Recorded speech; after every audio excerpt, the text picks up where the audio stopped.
D2 Word Life here with Riptides. Sorry, I can't think of anything better than that.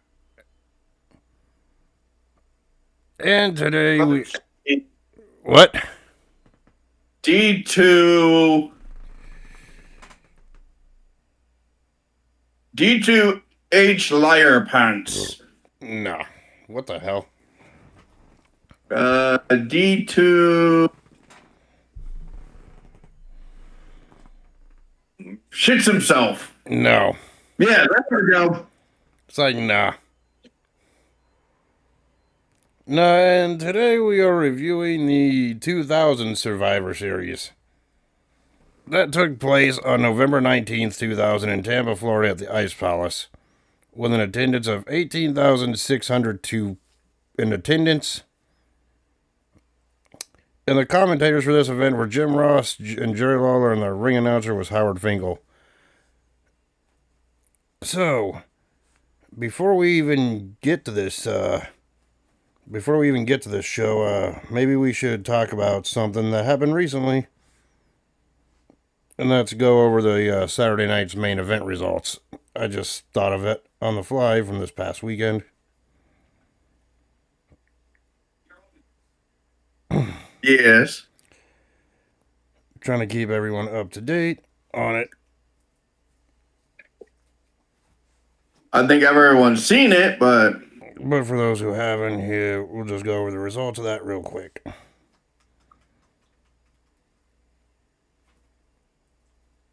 We'll just go over the results of that real quick. Cody Rhodes defeated Drew McIntyre to retain the WWE Championship.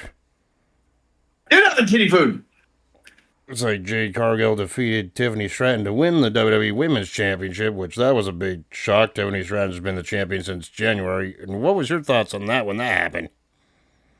Well, it ended her 203 or 230 day winning streak.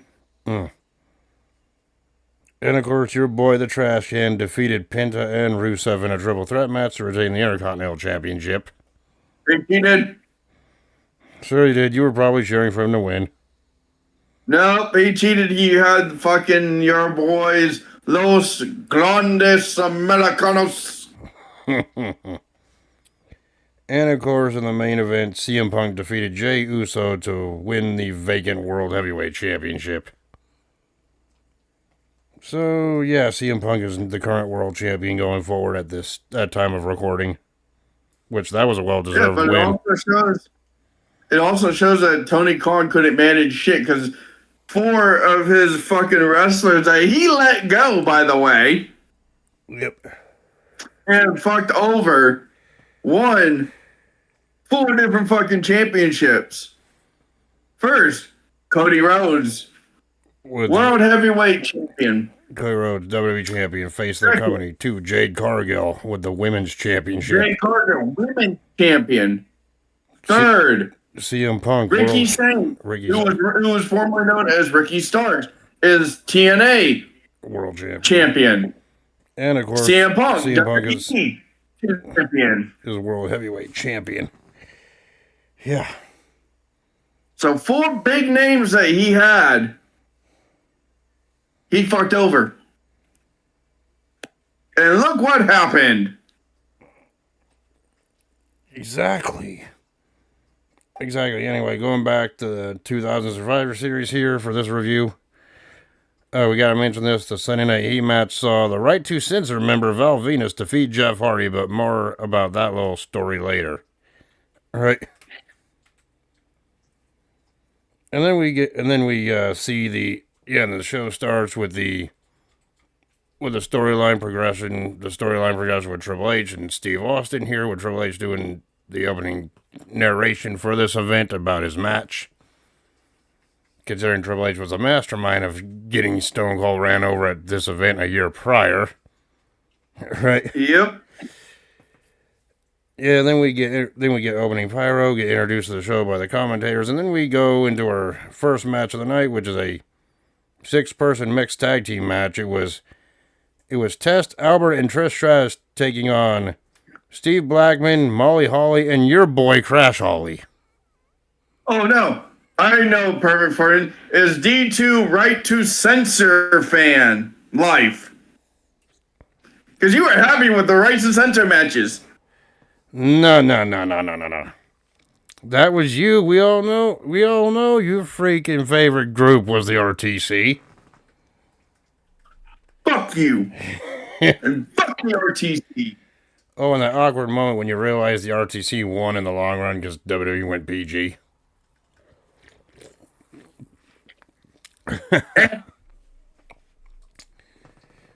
But anyway, from what I saw, Tess and Albert dominated most of the matchup with their power moves on Crash, and Blackman, the Hardcore Champion, he came in, had some offense. But the big story here was eventual, like, Hall of Famers Molly Holly and Trish Stratus going at each other, with Stratus running away from Molly before tagging out. And then the men started getting more hits on each other in this matchup. Yeah, and then in the end, freaking Tess tried to interfere and take down Molly Holly when she was wrestling Trish Stratus in this match as the two legal person, but Blackman and Crash came in, took Test out. And then and then Crash and Blackman were fighting with Tess and Hour on the outside of the ring, allowing Molly Holly to perform a diving sunset flip on the Stratus to win the match. And this was after Stratus got all cocky and in control at the end. Yep. So yeah, your thoughts on this opening contest? It was decent enough. You were just happy because your boy Crash won a match. Well, we all know that you wanted the Elroy Jensen lookalike to win. No, that's your favorite. That's your favorite superstar, buddy, not mine. Nope. Of course, then again, we all know Crash is your mortal enemy, especially when it comes to Fortnite. And we all know that Crash is the one that you like to play with in WWE 2K25 until he gets hit with stairs. Yeah, when I played that one match with you, you know I chose the created Crash on friggin' purpose just to hear your reaction. Yes. Yeah, that was hilarious. And he should have died. Died if he got hit with stairs. And then have your spine fucking break. Yeah, chiropractor's dream right there, am I right? Yes. Yeah, and then we go to the second elimination match of the night, or the second match of the night, which was the first Survivor Series elimination match. Pitting Billy Gunn, China, Road Dogg, and K-Quick. For those of you who don't know who K-Quick is, it's R-Truth. I swear to God, he looks the same. First of all, it was K-Quick, Road Dogg, China, and the one Billy Gunn. No one cares about the one Billy Gunn, of course. I just think it's ironic in this match you had 3 former DX members team with K-Quake to take on the Radicals here, which is Eddie Guerrero, Chris Benoit, Dean Malenko, and Perry Saturn. With Tori Wilson. Huh. Yeah, and let's talk about K-Quick or Ron Killings. Shit. You compare his time in WWE in 2000 here to his current day, really nothing much has changed in his appearance. He is immortal. If you ask me, I think don't crack. Ron Killings found the fountain of youth. 50 and he still wrestles. Shit, I think freaking Ron Killings found the fountain of youth. I think he's like fucking 55 or something like that. 54. Yeah. It's like I think that motherfucker looks like he's fucking 30. Yeah, I think Ron Killings found the fountain of youth, but he ain't sharing it with nobody. Exactly. Shit, you look at Ron Killings' days in TNA that took place a couple years after this event, still looks the same. as he does today, too. Yeah. He was, I think, 20 when he was in TNA. Yeah, maybe in his early 20s when he was in TNA. He was 24 when he was in TNA. Yeah, okay, early to mid 20s. So it's Oh, like, look at him! The motherfucker didn't age!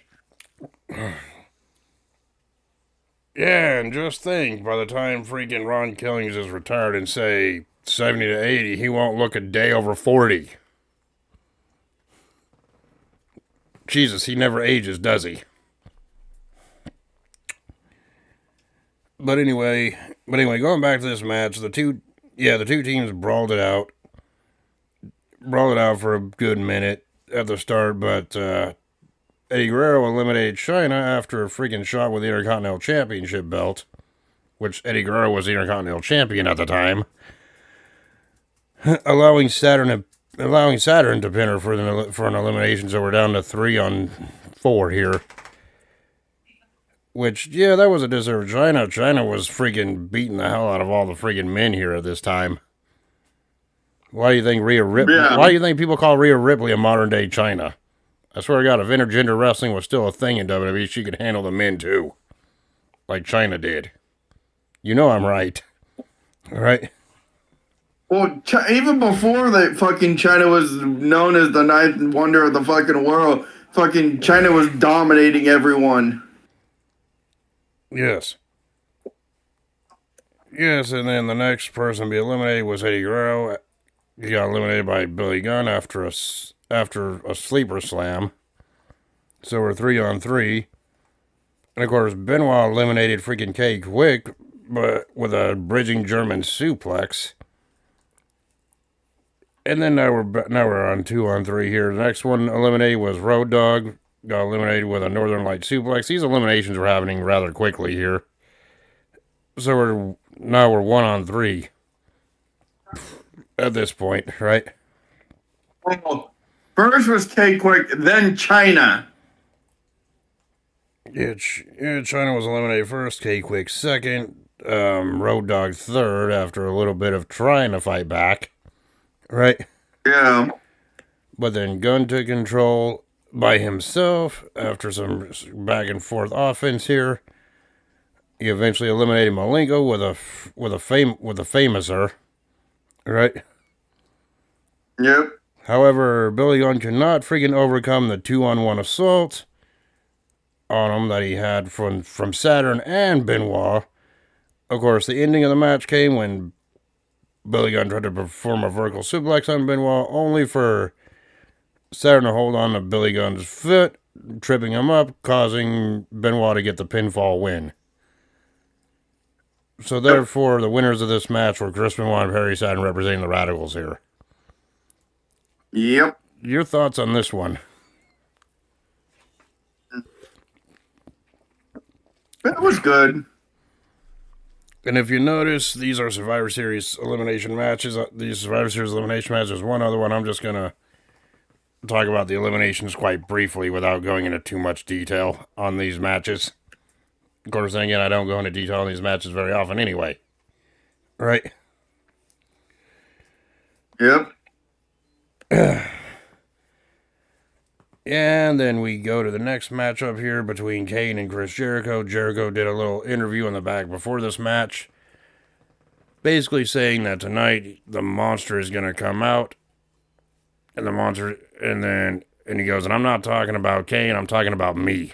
Right? Basically is what I got out of that little interview. But before that, I think it was Lillian Garcia tried to interview The Rock when he showed up, but The Rock just said nothing and just kept walking. Right? Yep. And of course, the whole backstory of this is that a month prior, Jericho accidentally spilled freaking coffee on Kane. He goes, "Oh, sorry, didn't mean to burn you there. Oh, my bad." Right? Yep. And then Kane been on a rampage to destroy Jericho. Jericho demanded this matchup. And then Kane's motive in this match was he just wanted to beat Jericho down because of Jericho's looks or something like that. And I'm just thinking, oh, if Kane's motivated to beat up good-looking people, well, Riptides, you're safe. Because you're not good-looking. You're ugly as shit. Go fuck off. You'll be safe too, fugly. Oh, I know I'm ugly. And notice how You're you not said, ugly. too. You're ugly. And notice how you said you're fugly, too. That means you admit that you are. No, I'm more handsome than you. Thanks for the joke. I needed a laugh. You know what your Yeah. No, shut up, fugly. you know what your problem is? I'm too good looking. You're too fugly? No. Yes. Now get on with the review, fug. I'm better looking than you ugly ass motherfucker. Who are you calling ugly ass motherfucker? You fugly ass fugly? But anyway, this match was actually a pretty good match back and forth. Jericho tried to take control early, but got overpowered by Kane's freaking strength and power here. And Kane freaking took control of the match with a high flying clothesline that he does. But eventually the action went back and forth. Neither man freaking had the advantage here. Freaking Kane tried to perform a tombstone, but Jericho freaking got out of it and nailed Kane into an exposed freaking corner turnbuckle. Right. Yep. And then Kane's masked face was slammed into the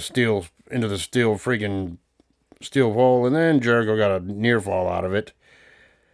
And after some more back and forth, Jericho eventually applied the walls of Jericho, and it looked like Kane was going to tap out, but Kane's reluctancy made him get to the ropes to break the hold. But after a bulldog, Jericho tried the freaking lion saw, but Kane grabbed freaking Jericho by the neck, freaking got up, performed the one-arm choke slam, and pinned Jericho for the win. Yep. Your thoughts on this one? Tried to make that as brief as I possibly could without going into a whole lot of detail. Pretty much got the gist of that down. Your thoughts on Kane defeating Jericho here? Was it the end? Was this the beginning of the rivalry? Yes. Was this a good match for the rivalry? No. Oh, they would have a better match a month later at Armageddon in that last man standing Was match this that they had. a prelude to what would eventually happen to Chris Jericho after getting severely beaten? Yes. Was this either of their best matches? No. And of course, we do have to mention this. I might as well just mention it now while I'm thinking of it.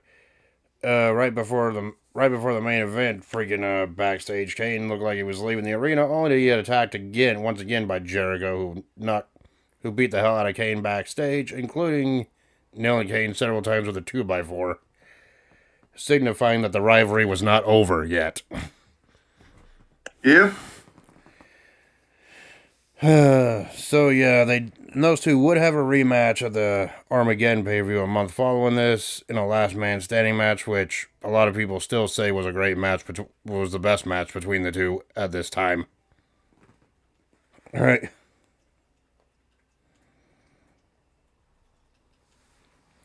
So now we go to the European Championship match between European Champion William Regal and Hardcore Holly. It was an impromptu European because it wasn't even on the card. Yeah, it was. The European title wasn't even friggin' supposed to be on Survivor Series. Yeah. It only happened because Hardcore Holly fucking made William Regal feel like a little bitch. Yep. Yeah, and then William Regal came out, cut a promo, and basically said something about, and that's pretty much saying that he doesn't like being interrupted when giving his freaking promos. And right when he said that, Hardcore Holly's music hit, and he came out to the ring. Yep. Hardcore Holly didn't give two fucks. Yeah, Yeah, they battled it out back and forth while on commentary. The commentators didn't really care about this match, talking about the Rebellion friggin' pay-per-view that was coming up for fans in the UK at this time. And they were all talking about, I wonder how William Regal's going to be freaking reacted to by the fans over there, knowing that's his home country. Right? Yeah, well, he was reacting the same way that he was reacting everywhere else, with booze. Of course, after some back and forth, William Regal started to focus on Hardcore Holly's injured arm, working on the injured body part.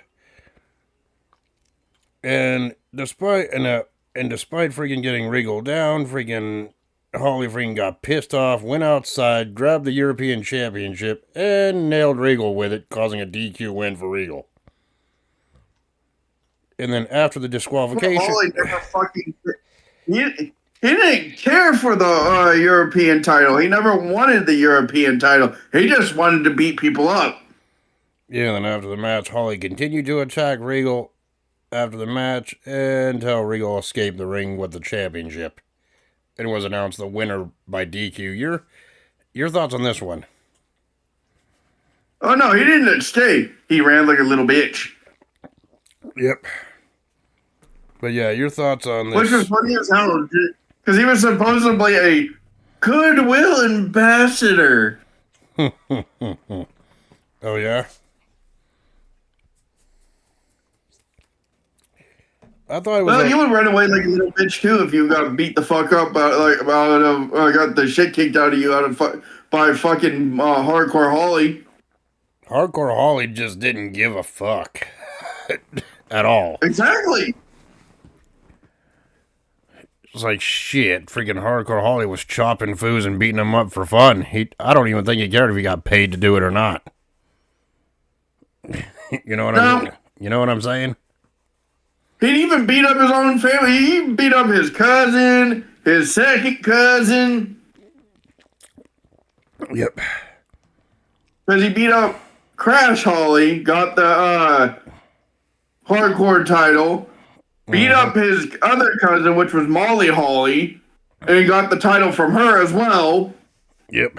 He gave two flying fucks. Yep. This man just was a fighter. Okay. He even went into the freaking years later after this, he went into the freaking APA barroom brawl. Yep. Anyway. From there, we go on to our next match, which can be summed up in 5 words. I did it for The Rock. Okay, that's 6 words. He did it for the Croc. Yeah, and obviously the story going into this is that Rikishi ran down Steve Austin, said The Rock pretty much was the person who told him to do it, and The Rock wanted nothing to do with it, thus setting up this rivalry. And then it was revealed that Triple H was really the accomplice, and Rikishi took out The Rock with a sledgehammer while riding around in Triple H's car, injuring The Rock's ribs. Well, everyone knew it was Triple H because it was his fucking car. So, since I talked about the other matches before this one, and since you love to talk about the Tribal Cheeks, how about you go over The Rock versus Rikishi here? The Tribal Cheeks. The Tribal Cheeks versus the final boss. How about you freaking How about you tell us what happened in this match? God, dude, quit using my words against me. I'll use them against you all I want. I'm the one that came up with that shit. Yeah, but how about you go and talk about this match between The Rock and Rikishi?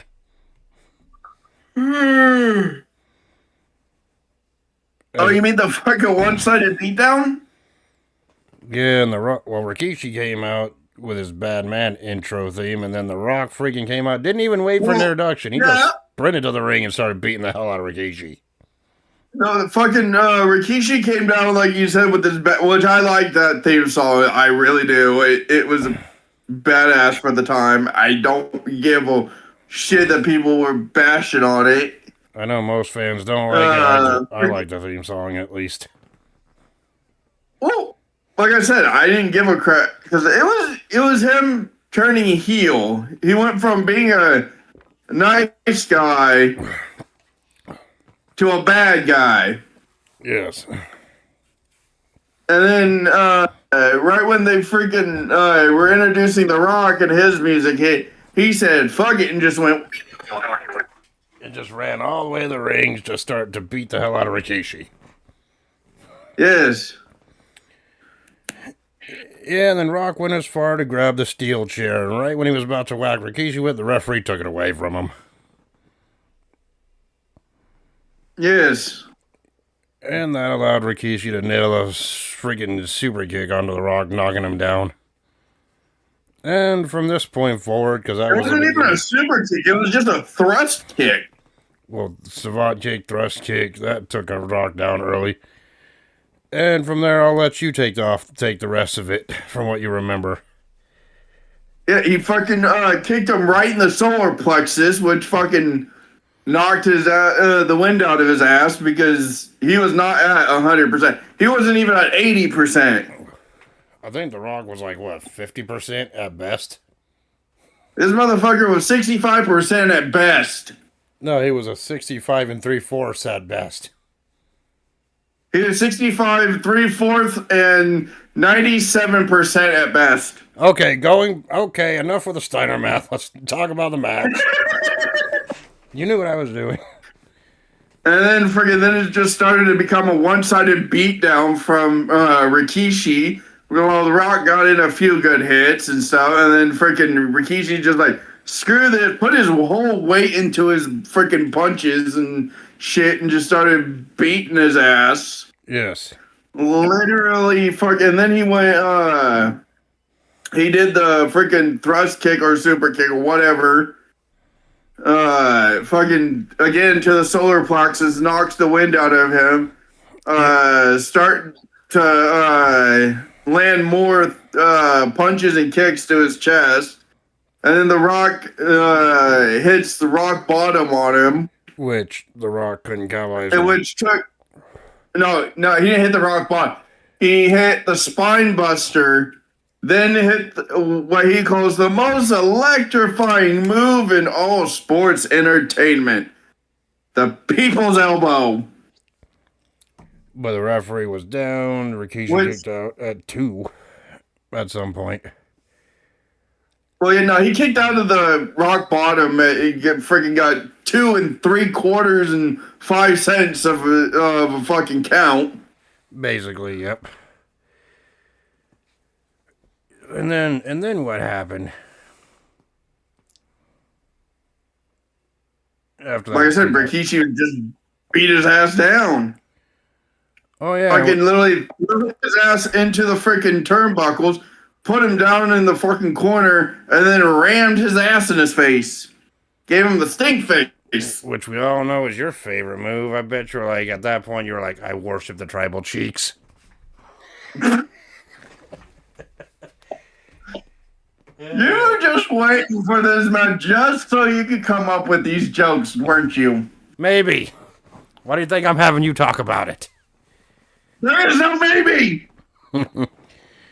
But yeah, The Rock got stink-faced, but immediately afterwards, The Rock recovered and pretty much flipped Rikishi inside out with the clothesline. Knocking him down. Knocking Rikishi out.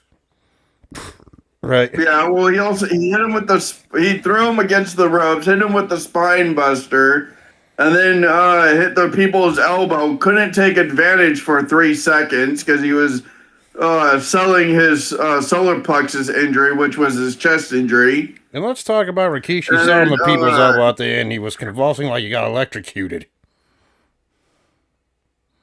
Jeez. Like a certain other superstar. Yeah.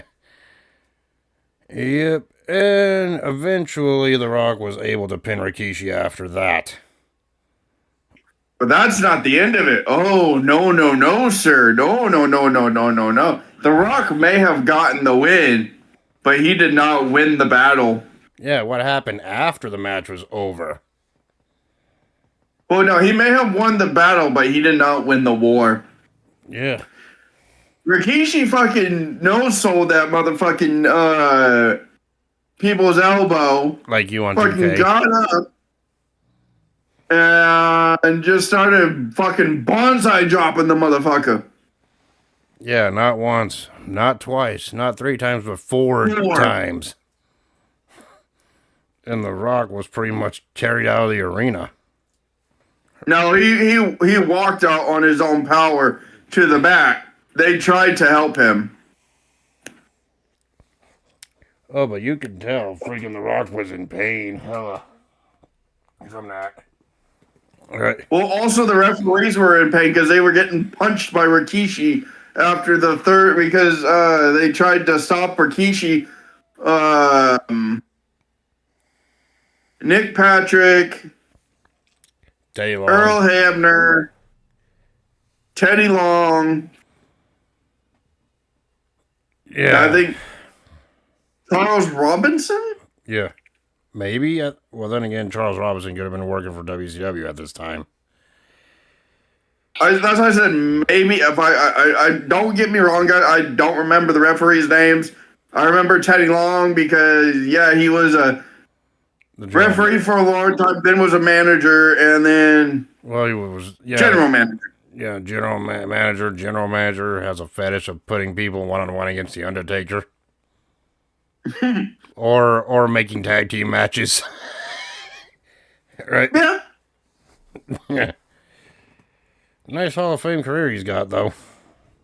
But yeah. Well, also, his one regret that he said was when he screwed over the Undertaker, and yeah, we all know what happened. But yeah, your thoughts on this, on The Rock defeating Rikishi here in the aftermath? It was good. Was it their best match? No. Would Rikishi, Did they have better matches? Yes. Would Rikishi have a friggin' personal career highlight at the following pay-per-view of the 2000 Armageddon show? Yes, he would. That people still talk about today. But we're just going to have to wait until we review Armageddon 2000 to see that. Wait, wasn't Armageddon also when Haku showed up? No, that was the Royal Rumble. And that was the 2001 Royal Rumble. Armageddon 2000 had that 6-man Hell in a Cell main event that we have yet to cover. The fucking convoluted 6-man Hell in a Cell. They thought that would work. Yeah, but we'll cover that whenever we get to it. Right? Yeah, as you can tell, they never freaking did that again. But it was awesome to see for the time. Yes. Anyway, we go on to the next match, and it was for the Women's Championship. It was Women's Champion Ivory representing your favorite group, the Right to Censor, defending against Lita. No, it's your favorite group, Right to Censor. No, it's yours. Nope. And this was Lita's rematch for the Women's Championship, considering she lost it 3 weeks earlier to Ivory on a match on Raw, I believe. Right? And the Right to Censor was supposed to be nowhere near the ring because they had lost that privilege the week prior to this. Yep. But freaking hell, White Sox, your boy was still at ringside. Or no. The Monday night of prior to this pay-per-view. Yeah, but you're... then no one came down until later into the match when it was old White Sox himself, your favorite fucking Stevie Richards. Stevie Richards, one of my favorite. Of course, he is a successful YouTuber now. But that's nowadays, not back then, obviously. Yeah. But, let's talk about this. Early on in the matchup, freaking, during an Enziguri kick by freaking Lita, one of or by freaking Ivory. One of Ivory's boots struck Lita right in the freaking cheek, busting her open. You notice that too? Yep. Which caused Lita to freaking bleed from the side of her face. Right. And throughout the match, the freaking bleeding just kept getting worse. Right. And near the end as well, that's when Steven Richards' White Sox came out on Ivory's behalf. But either way, at one point, Lita attacked both freaking Ivory and Richards by flying over the top rope onto both of them. Right. And then Lita tried to perform the moonsault, or the Lita salt on Ivory, but Richards dragged Ivory from out of the ring, hitting nothing but canvas. Right. Yeah. And the referee was distracted by Richards, so Ivory took that advantage to grab the women's championship, tried to hit Lita with it, but Lita ducked and Ivory got suplexed. And then Lita tried the Lita salt again, but Ivory used the championship to counter it. So Lita laying on the championship, and as a result, while the referee was trying to dealing with Richards still, Ivory nailed Lita with the women's title and got the freaking pinfall win. Which caused more injury to the injury that Lita had prior to this. But after the match, freaking Lita got a standing ovation from the crowd due to her efforts being in that messed up condition she was in throughout the whole match. Yeah. But yeah, your thoughts on this one? Well, Lita had no fucking quit. She didn't give two fucking. She even though she was fucking injured in the match and before the match, she said she wasn't giving up her fucking chance. She was a fucking trooper. Yeah. I mean, most normal people would have tapped out at that point. Besides me calling her a hoe because it was funny as hell when they would do that whole fucking segment. Yeah, she was still one of the better female wrestlers that they had. I mean, Lita was tough. Besides China. Well, Lita was tough back then. She was inspirational, for some of the ones in the current division, including AJ Lee. We all know that story, right? Yeah. And then we go on to the WWE Championship match. Oh yeah, by the way, your thoughts on the Lita Ivory match. The ending of it was kind of sour, but Lita's effort still something you can't ignore, right? Yeah. So we go on to the WWE Championship match between champion Kurt Angle and The Undertaker. The Undertaker won a 4-way number one contenders match to get this championship shot. The Undertaker had a little interview backstage about 10 years ago at Survivor Series. He debuted here. And this is a decade of destruction. And he's going to be the new champion, basically. That's what he said. Celebrating 10 years of destruction. But before that, we had Mick Foley have a conversation backstage segment with Triple H and the Radicals back there. Triple H and the Radicals saying that they could not interfere into the main event. It was a no disqualification. And Triple H's like, cool, that's fine. That's cool. All right. Yep. Because you knew Triple H had a plan. That's why he was chill with it. All right.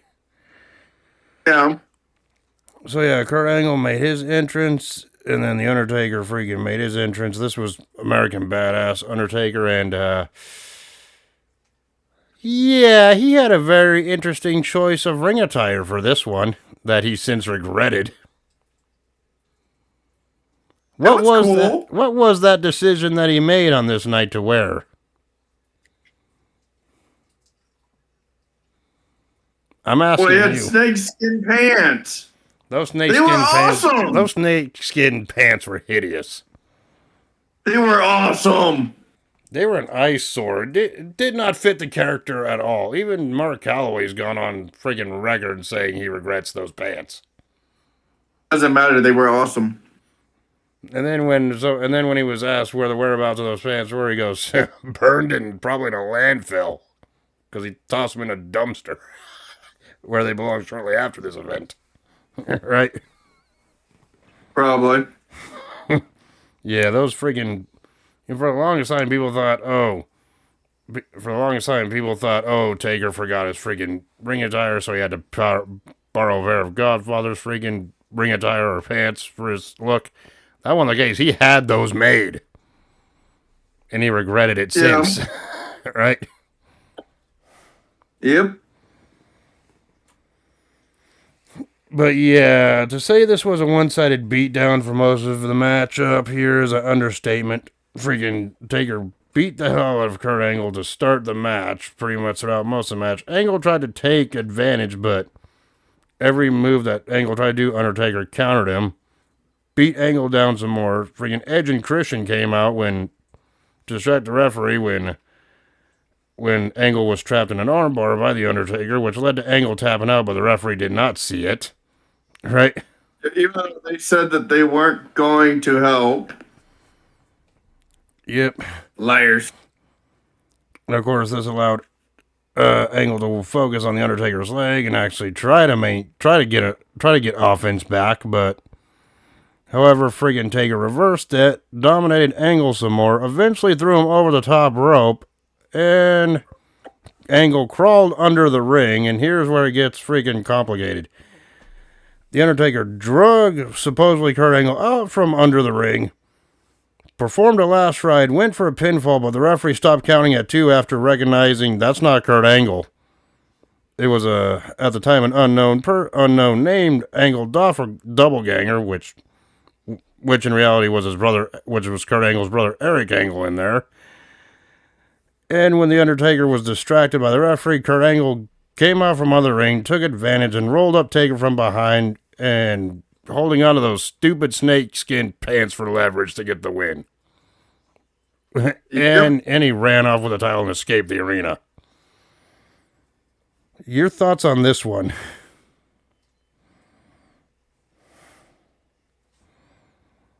As the ridiculous snakeskin pants aside, this was it wasn't the best match on the card. It wasn't their best match. It was a decent match, but it was mostly one-sided. No, would Kurt Angle and the Undertaker have a better match against each other? Which was way better than this. Yeah, and as a matter of fact, they would 6 years later in 2006 at the No Way Out pay-per-view. They would, which we still have to review that one too, by the way. But other than that, it was okay. The interference kind of hurt it for me, but Angle was a bad guy. Of course, there would be interference in it, so that was to be expected, right? Yeah. But yeah, them snakeskin pants though, that was freaking ridiculous. That was a horrible look. I'm sorry. Maybe for someone like the Godfather during his freaking regular freaking Godfather gimmick, they would have worked, but not for Taker here. You know what I'm saying? Yeah. And then we go on to what is considered now the semi-main. It was the second Survivor Series elimination match, pitting Edge and Christian and the Right to Censor members, Bull Buchanan and the Goodfather. Your favorite tag team. Fuck off. That was your favorite fucking tag team with the Right to Censor. Was fucking Val Venus as the fucking rings as the manager for them at this time for fucking Bull Buchanan, the Goodfather, which ruined his career. Edge and Christian. Like, yeah, Edge and Christian were the best tag team. Were one of the best tag teams. Their partners, Right to Censor, were not.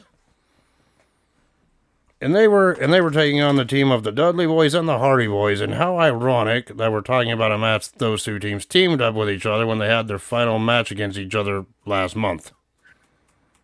Right? Yes. Well, the Team 3D and the Hardys, yes. Yeah, those teams had their last match against each other. I mean, because the Dudleys retired or Team 3D retired. Right? Yeah, it was a retirement match. But yeah, all four teams went at it early on. This match kind of deteriorated at the start. And Matt Hardy got attacked. Matt Hardy freaking got eliminated after Edge freaking nailed Matt with the Edge-O-Matic. Which I guess that was the first time he used that freaking maneuver in a match. Of course, shortly afterwards, freaking Christian got eliminated. Christian eliminated Devon by performing the Impaler, right? Yeah. Yeah, and then Edge accidentally performed a spear on Buchanan, allowing Bubba Ray to pin and eliminate him, so B squared's out once again. Right? And then Bubba then eliminated Edge after a Bubba Bomb, so we're down to 2-on-2 here. And yeah, and then the Godfather came in, nailed Bubba with a Death Valley driver to eliminate him. Jeff was the only one left for his team. Yeah, and then Jeff freaking took control of the Godfather, and then Val Venus interfered in the matchup. Accidentally closed on the Godfather, allowing Jeff Hardy to pin the Godfather. Freaking Christian got eliminated by Jeff Hardy earlier beforehand with a Swanton bomb. Yes, also when Val Venus clotheslined the Goodfather near the end. The Goodfather. Oh, God, I hate saying that. Yeah, Jeff Hardy got the pinfall. I did not like that gimmick.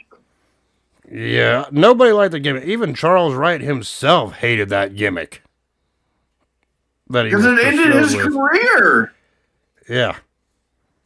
But either way... And then, Jeff Hardy kicks Val Venus right in the head. He goes down. Pin freaking the Godfather with then he freaking takes off his shirt and hits the Swanton and gets the 1, 2, 3. And of course, after the match, Riptidz and Buchanan returned to the ring to beat down on Jeff, only for Matt Hardy and the Dudley Boys to come out to make the save, which eventually ended when Buchanan and Riptidz both got taken out. Or Val Venus and freaking Steven Riptidz also went through tables by the Dudleys. Because it was funny as hell. Bubba Ray hit Jeff and Matt hit Devon, and they're like 1, 2, 3, get the tables. Yep. So Venus got put they through didn't get table. Just one table. They got 2 tables. Yeah, and Matt freaking put Venus through a table with a leg drop, and Bubba freaking powerbomb Riptidz from the top rope through the table as well. And Bubba looked like he was in ecstasy. Because at this point, that's what the Dudleys were known for, was Bubba Ray had a fetish for putting people through the table. Yeah. But anyway, your thoughts on this Survivor Series? Which was also the Devon and Bubba Ray also freaking told this in an interview, saying, "Oh, Mr. McMahon tried to turn them heel by doing this, but this put them over more with the fans." Yep. Anyway, your thoughts on this Survivor Series match? It was good. Yeah, and Jeff Hardy being the sole survivor. Was this the end of the right to censor? No. Yes, it was. Because shortly after this, they disbanded. Well, not exactly. I mean, not exactly. They would last until WrestleMania 17, but they would lose pretty much all their major feuds from this point forward, if I remember correctly. Yes. And WrestleMania 17 was their last freaking appearance as a group before quietly disbanding after that. Right? Knowing that team wasn't going anywhere. Yeah, because they were turned on Steven Riptidz. Yep. And then we go to the match that everyone was looking forward to at this time, and that was the main event, no disqualification match between Triple H and Stone Cold Steve Austin. Boy, Steve Austin was in a foul mood for this pay-per-view, wasn't he? Right? Well, they didn't even fucking introduce Stone Cold. Literally, they introduced Triple H. Right when fucking they were introducing Stone Cold, his music hit, and he just bomb rushes the fucking ring. Yeah, and he just started. He was a rattlesnake on a mission. Yeah, and he was brawling with Triple H, beating the hell out of him, took it on to the outside early. Freaking Triple H got busted open too at one point, right? Threw him into steel stairs. Fucking beat his ass with water bottles. Freaking took a. Then at one point he's like, "Oh, I'm gonna hit him with the Steam Weiser holder." He's like, "No, that's just a waste of beer." So he was like, fuck it. I'm going to take a little drink break. I'm a little thirsty. Right? Exactly. And then he smashed Triple H's head on one of the beer cans afterwards. Right? Yeah. And of course, Triple H tried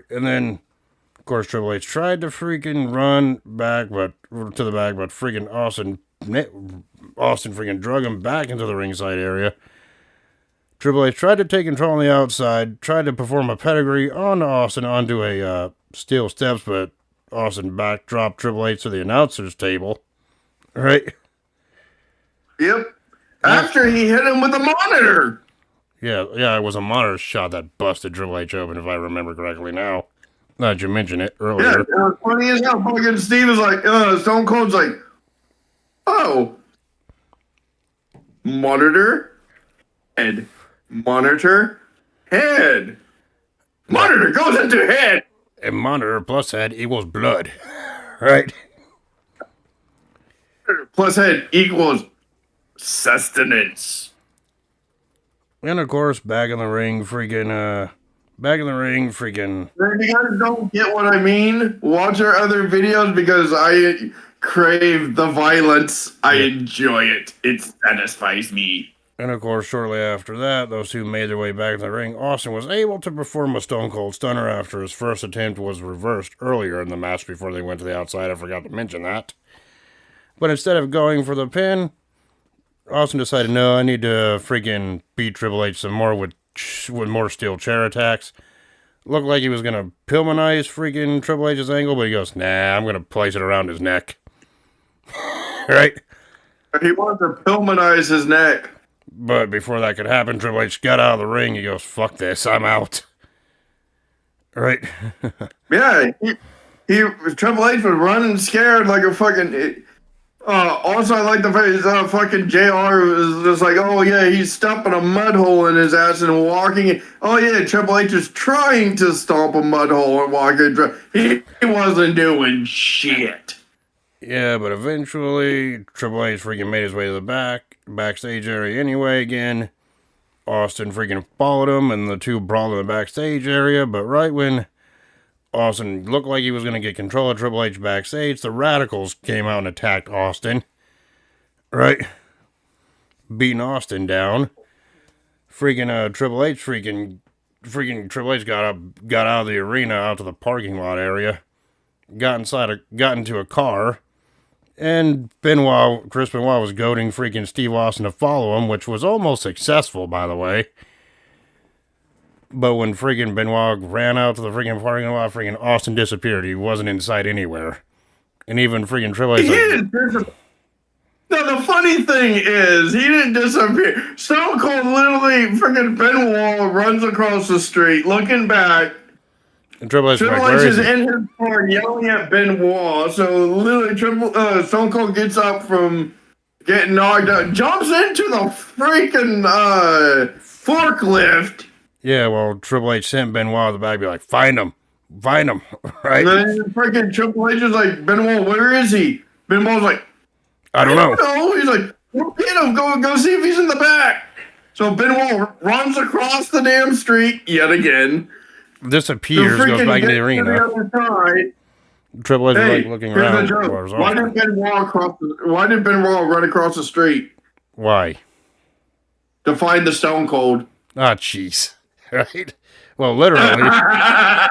But then meanwhile, back in the car, Triple H was all like, "Where's Austin?" Like looking around, and all of a sudden he found Austin. More like Austin found him, but Austin had a forklift. And freaking Austin proceeded to lift Triple H's car, freaking like drive it a little ways into more of a clear viewing. And then out the whole time, Triple H was like, "Austin, don't do it, don't do it." And Austin was like, "No, you're gonna go for a ride, you son of a bitch." Revenge for running him over He's from like, the year Austin, don't do earlier. this. No, no, no. He's like, oh yeah, you didn't give me a hell yeah. Triple H is like, no, And Austin no, freaking no. He's like, proceeds to raise the car 30 feet up into the air with this forklift. While Triple H was begging back and forth, by the way. And well, he lifted it 30, and then he extended it as well. what did Austin proceed to do next? Flip him off and then drop it. Yep.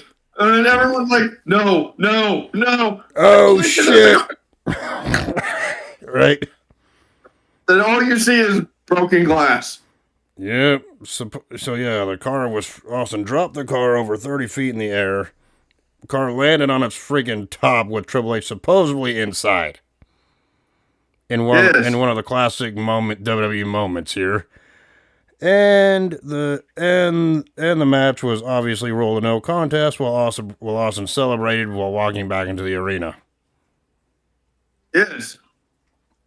So the match may have officially ended in a no contest here, but Austin technically won the war. Your thoughts on this one? Excellent.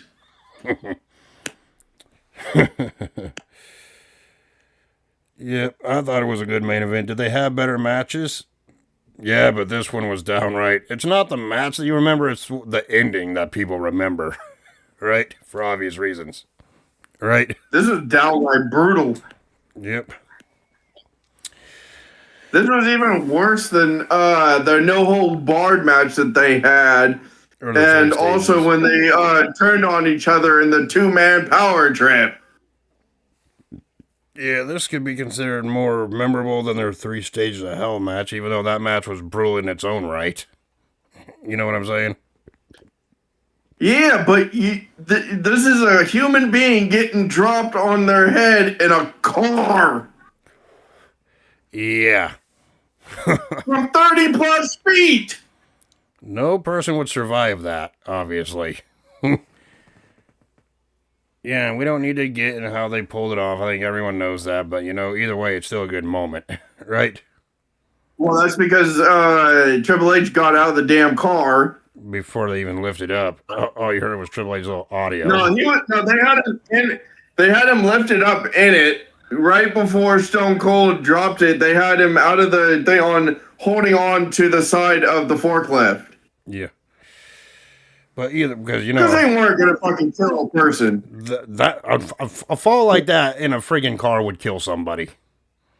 Obviously. Well, you have a guy that's not buckled up, 30 plus feet in the air, with the forks tipped, and then gravity plus the momentum and force of the object. Yep. You saw how that it crushed the freaking hood of the car. The whole freaking roof. And barely fucking saved the car. Yeah. But either way, that was an awesome visual either way, right? Yes.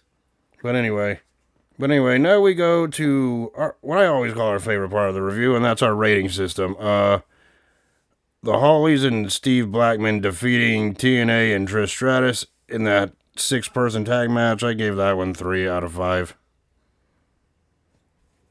I gave it a 2.5 because of the interference from Trish Stratus.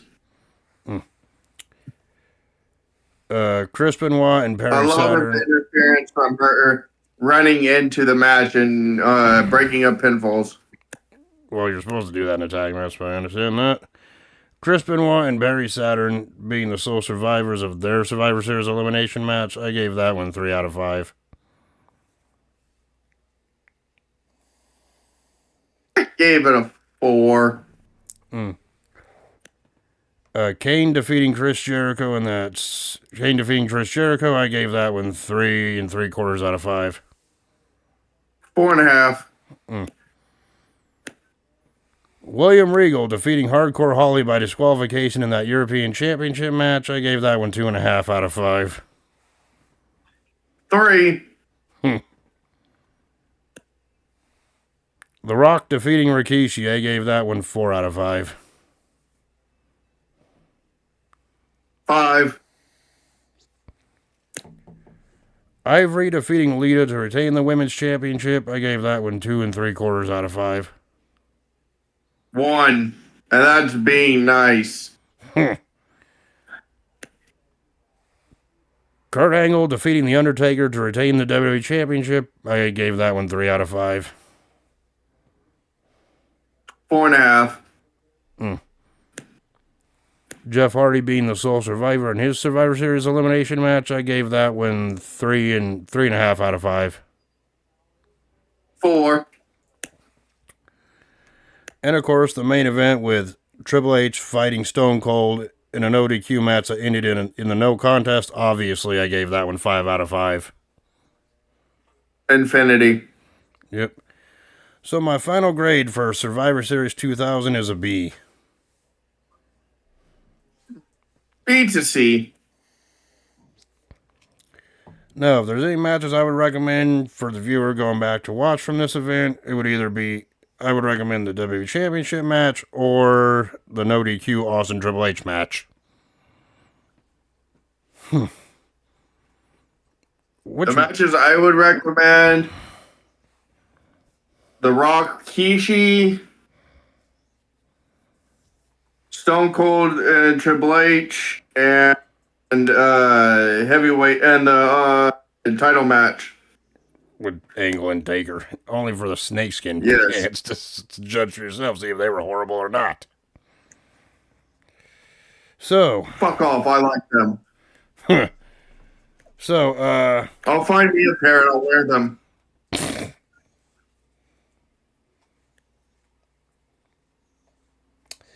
is it bad I can actually see you doing that?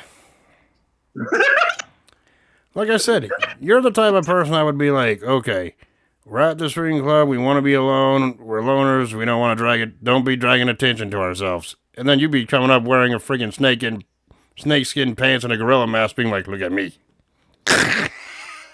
Like, what the hell? Fuck the mask. I was just going to the fucking snakeskin pants. Like, yeah.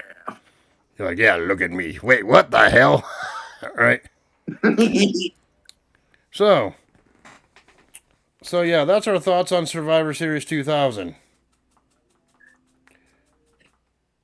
What are we going to review next week, as if I already didn't know? Considering next week is your choice, you asshole. And you've been waiting a long time for this.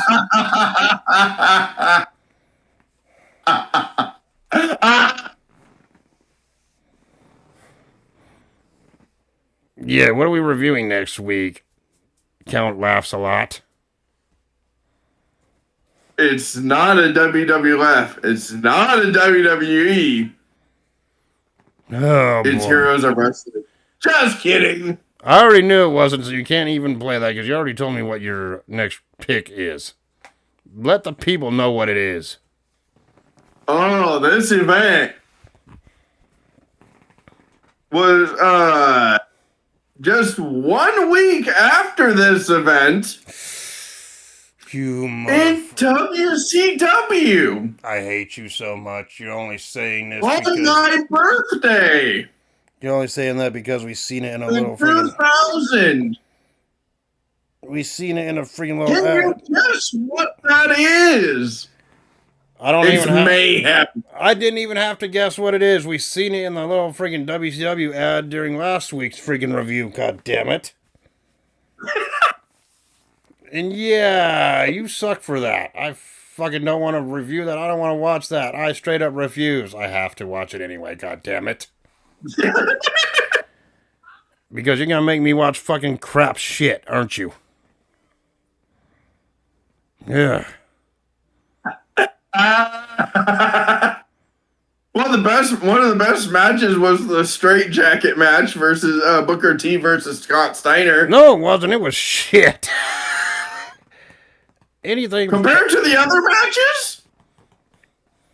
Oh God, it's gonna be. I can guarantee you this. I already know it's WCW 2000. Don't be surprised if I give that event an F.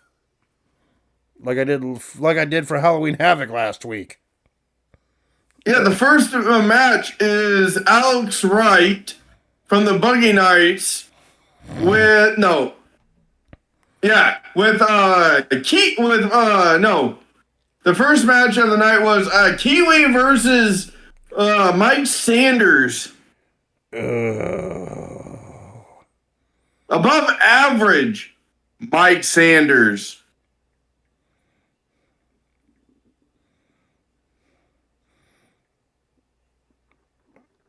It also had a match with Bam Bam Bigelow.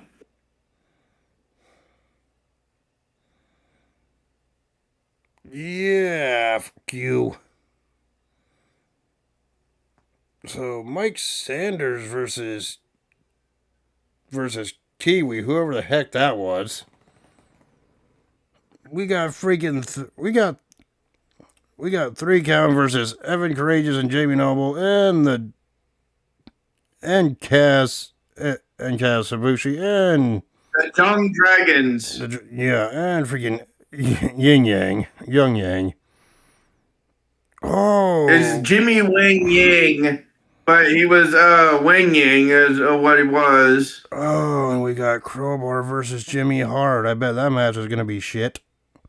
All right. It wasn't Crowbar versus Jimmy Hart. It was Mancow versus Jimmy Hart. Whatever. Oh, then we got It Crowbar was versus. Crowbar versus Reno versus Big Vito. Oh, and we got. And if you remember Vito, you remember some other matches he was in. Oh God. And then we got freaking Bam Bam Bigelow versus Sergeant AWOL. Oh. We got Huge His Erection. student that he brought into wrestling. We got Huge Erection versus Lance Storm for the WCW US title again. Ugh. Yes. Oh, we have Buff Bagwell versus Jeff Jarrett. Oh, fuck that. Oh, and we have Goldberg versus Lex Luger. Yes, we have Mr. Perfect versus Goldberg. And we have the Insiders taking on the Perfect Event for the WCW Tag Titles. Yay! Not to mention that straight jacket caged heat match between Steiner and Booker T. Also, we had the Alex Wright for the Boogie Nights with Chronic. Who Chronic was only there for 7.5 minutes. Fuck that. Versus Rey Mysterio and Kidman. Oh, fuck. Oh, God, this is going to suck.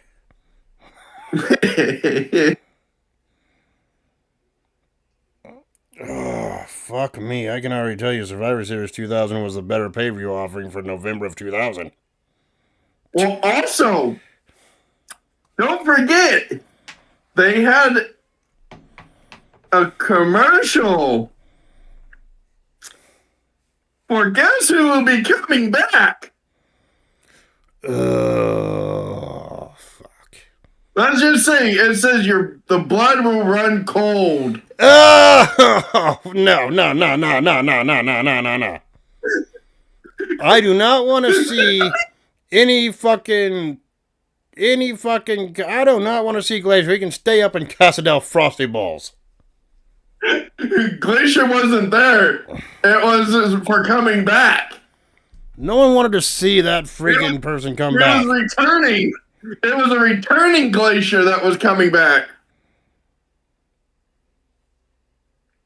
Yeah. Yeah, no, he can wait. I mean, he's always freaking fashionably late. Ugh. Anyway, that's for next week. Thanks for letting me know the torture ahead of time. I wanted you to mentally prepare yourself. There is no mentally preparing yourself for 2000 WCW. Nah. So until next From time. 2000 to mid 2001 was shit. So yeah. Anyway, that being said, our next review will be WCW Mayhem 2000. This guy just wants to see the world burn. Anyway, that being said, wish us luck. We will burn, baby, burn. Wish me luck next week, and we will talk to you all later. Peace. He needs to keep his sanity for now. Because it's not the one of the. It's not. This is one of the one, but it's not the worst that we're going to be reviewing in this month from WCW.